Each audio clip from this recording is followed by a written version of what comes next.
ابو بکر صدیق رضی اللہ تعالیٰ عنہ اللہ کے نبی کی صحبت کی برکت سے اللہ کے پیغمبر کا عکس بن چکے تھے، میرے محمد مصطفیٰ کا پرتو بن چکے تھے۔ ابو بکر صدیق کی زندگی میں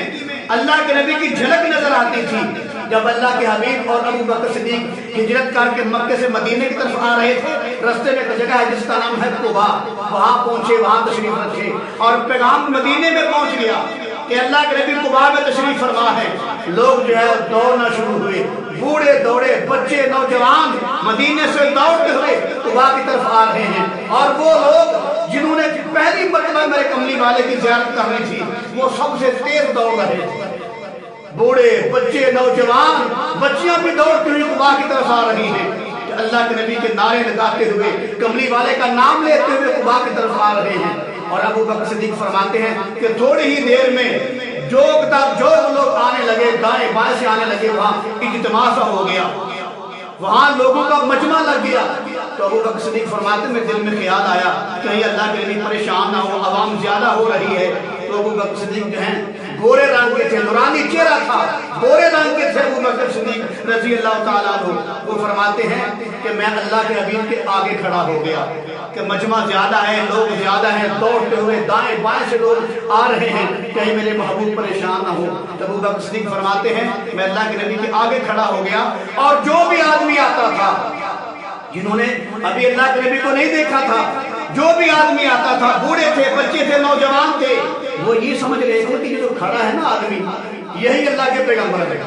کیونکہ وہ نبی کی صحبت کی برکت سے، نبی کی صحبت کی برکت سے مکمل رنگ چکے تھے، نبی کا عکس بن چکے تھے، نبی کا پرتاؤ بن چکے تھے۔ جو بھی آدمی آتا، بوڑھا تھا، بچے تھے، نوجوان تھے، وہ ابو بکر صدیق سے مصافحہ کرتے، ایک طرف ہو کے بیٹھ جاتے، اور ان کو یہی خیال تھا کہ یہی اللہ کے پیغمبر ہیں جو کھڑے ہیں۔ لیکن جب مجمع زیادہ ہو گیا، جب دھوپ نے اپنا زور دکھایا، دھوپ لگنے لگی، تو پھر ابو بکر صدیق رضی اللہ تعالیٰ نے دیکھا کہ میرے کملی والے کے اوپر دھوپ آ رہی ہے، پھر چادر لے کر میرے محمد مصطفیٰ پر ایسے سایہ کر کے کھڑے ہو گئے تاکہ دنیا والوں کو پتہ چل دے کہ بیٹھنے والا آقا ہے اور خدمت کرنے والا غلام ہے۔ میرے عزیز بھائی، پھر لوگوں کو پتہ چلا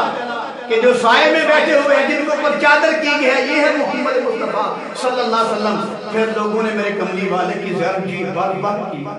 جی بھر بھر کے میرے محمد مصطفیٰ کی زیارت کی، پھر ٹکی باندھ کر لوگ میرے کملی والے کی زیارت کرنے لگے۔ بوڑھے تھے، بچے تھے، نوجوان تھے، بچیاں تھیں، عورتیں تھیں، سب نے پھر جی بھر بھر کر میرے کملی والے کے مکھڑے کو دیکھا، والضحیٰ کے چہرے کو دیکھنے لگے، واللیل کی زلفوں کو دیکھنے لگے، بادہ کا بصر کی آنکھوں کو دیکھنے لگے، یاسین کے دانتوں کو دیکھنے لگے، علم نشرہ کے سینے کو دیکھنے لگے، الذی انقذ ظہرہ کی پشت کو دیکھنے لگے، وما ینطق عن الہویٰ کی باتوں کو دیکھنے لگے، لا ترفعوا